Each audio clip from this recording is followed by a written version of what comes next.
Rakhine যুদ্ধ নিয়ে যে করিডোর দিছে এটা নিয়ে আপনার মতামত কি? মূলত করিডোর তিন প্রকার। কয় প্রকার? একটা বাণিজ্যিক করিডোর, আরেকটা সামরিক করিডোর, আর একটা মানবিক করিডোর। তো এখন বাংলাদেশে যেটা দিছে এটা হচ্ছে মানবিক করিডোর। তার মানে হচ্ছে এখানে যদি ফাইনাল হয়ে যায় তো আরাকানের যারা যুদ্ধ করতেছে, রাখাইন আরাকান আর্মি, ওরা তো বার্মা সরকারের বিরুদ্ধে যুদ্ধ করতেছে, ঠিক না? তা আরাকান আর্মিদের কাছে খাদ্য রসদ যাবে এখান থেকে, বুঝেন না? এমনও হতে পারে তারা আহত হলে এখানে এসে আশ্রয় নিবে, ট্রিটমেন্ট হবে। এখন জান্তা সরকার, বার্মা আর্মি যখন দেখবে যে আমার শত্রুদেরকে বাংলাদেশ মানবিক করিডোর দিয়ে সাহায্য করতেছে, তখন পাল্টা হামলা কোথায় করবে? তারা বাংলাদেশকে বসে থাকবে না, পাল্টা হামলা করবে। তখন যুদ্ধ হতে পারে বাংলাদেশ আর বার্মার মধ্যে। তখন বাংলাদেশের পক্ষ নিবে আমেরিকা, আর বার্মার পক্ষ নিবে রাশিয়া এবং চায়না। এই পরাশক্তিগুলোর যুদ্ধ চলবে। প্রক্সি থাকবে বাংলাদেশ আর প্রক্সি থাকবে বার্মা। পাটা পুতার দলায় একদম ম্যাসাকার। তারপর শান্তি প্রতিষ্ঠান নামে আমেরিকা এসে ঘাঁটি গাড়বে। তারপর বাংলাদেশের একটা অংশ আলাদা করে খ্রিস্টান স্টেট বানায় দিবে, দেশের অস্তিত্বই থাকবে না। অতএব যত রাজনৈতিক দল আছে, অরাজনৈতিক দল আছে, তাহরিকে খাতমে নবুওয়াত বাংলাদেশ, হেফাজত ইসলাম বাংলাদেশ, জামাত, খেলাফত, মজলিস, বিএনপি, এনসিপি, ইসলামপন্থী ও ডানপন্থী সমস্ত রাজনৈতিক দলকে এক প্ল্যাটফর্মে আসতে হবে, দেশ বিরোধী চক্রান্তকে নস্যাৎ করে দিবে।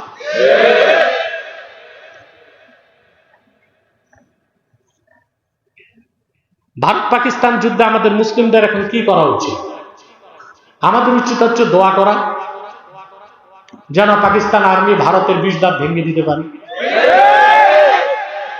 আর ভারত তো সবসময় আমাদের সাথে দুশ্মনী করে এসেছে, ঠিক না? আর ভারতের মুসলমানদের উপর চরম নির্যাতন হচ্ছে। আমরা চাই ভারত কয়েক টুকরায় বিভক্ত হোক, আর ভারতের একটা বিরাট অংশ মুসলমানদের রাজত্ব কায়েম হোক। এটার জন্য নৈতিক, আর্থিক যত টেকনিক্যাল সাপোর্ট আছে বাংলাদেশের দেওয়া উচিত। এই যুদ্ধকে কি গাজওয়াতুল হিন্দ হিসেবে বলা যায়? না, এটাকে নিশ্চিত গাজওয়াতুল হিন্দ বলা যাবে না। গাজওয়াতুল হিন্দ যখন হবে তা আলামতে বোঝা যায় যে ওই যুদ্ধে বাংলাদেশের প্রচুর লোক থাকবে, বাংলাদেশের, এবং ওই যুদ্ধে ভারতের চূড়ান্ত পরাজয় ঘটবে।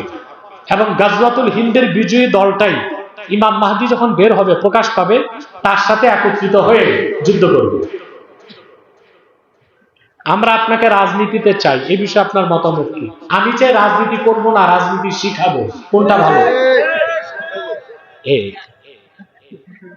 সবাই রাজনীতি করলে তো শিখাবে কে?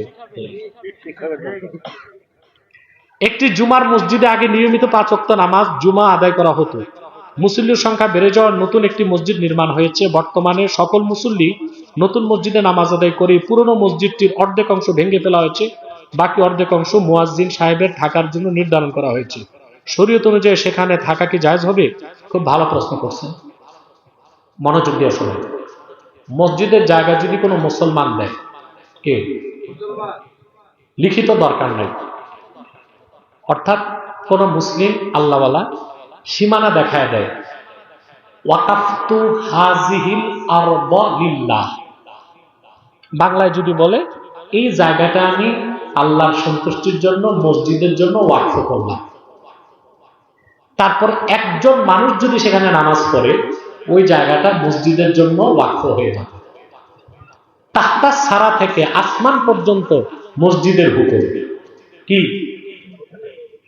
একবার যেটা মসজিদের হুকুমে চলে আসে, ফতোয়া শামিতে স্পষ্ট এবারত লেখা আছে, আমার মুখস্থ আছে, লা ইয়াখরুজুল মাসজিদু আনিল মাসজিদিয়াতি আবাদা। মসজিদ একবার যেটা হয়ে যায়, ওটা কখনো মসজিদের হুকুম থেকে আর বের হয় না। এখন মসজিদের হুকুম কি? মসজিদে ওযু ছাড়া ঢোকা যায়? কথা বলে না। জুতা পায়ে ঢোকা যায়? পশু পাখি ঢুকতে পারে? এখন যে মসজিদ আপনি নতুন মসজিদ করলেন, আগের মসজিদের জায়গাটাকে ঘেরাও দিয়ে ছেড়ে দিতে হবে, মসজিদের হুকুমেই থাকতে হবে। কদাচার করা, বসবাস করা, কিংবা ওখানে পশু পাখি ঢোকা কোনোটাই জায়েজ হবে না। অতএব ইমাম সাহেবকে থাকতে দিলে এটা মসজিদের হুকুম লঙ্ঘন হয়। মুয়াজ্জিনকে থাকার আলাদা কামরা করে দিবেন। আর বড়জোর ওই পুরা জায়গাটাকে আপনারা সংরক্ষণ করে মক্তব চালু করে দিতে পারবেন। কি মক্তব চালু হলে ওযু করে সবাই ঢুকবে, সকালবেলা 2 ঘন্টা পরে আবার চলে গেল, হেফাজত হইল, হেদমত হইল। পাইলেন জবাব? রব্বানা যালামনা আনফুসানা ওয়া ইন লাম তাগফির লানা ওয়া তারহামনা লানাকুনান্না মিনাল খাসিরিন।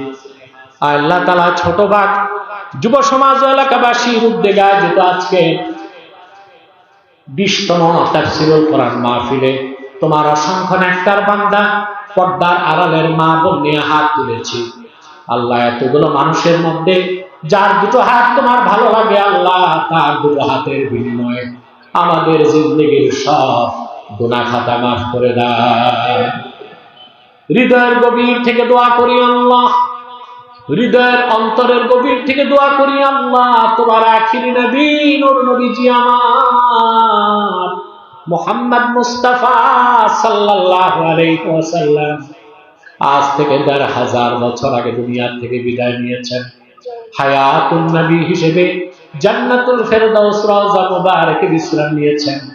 আল্লাহ জীবনে একবার তোমার আখিরি নবী নূর নবীজি আমার মুহাম্মদ মুস্তাফা সাল্লাল্লাহু আলাইহি ওয়াসাল্লামের জান্নাতুল ফেরদাউস রওজা মুবারকে উপস্থিত হয়ে গো আল্লাহ, তোমার হাবিবের নূরের কদমে দরুদ ও সালামের হাদিয়া দেবার আগে আল্লাহ তুমি ডাক দিও।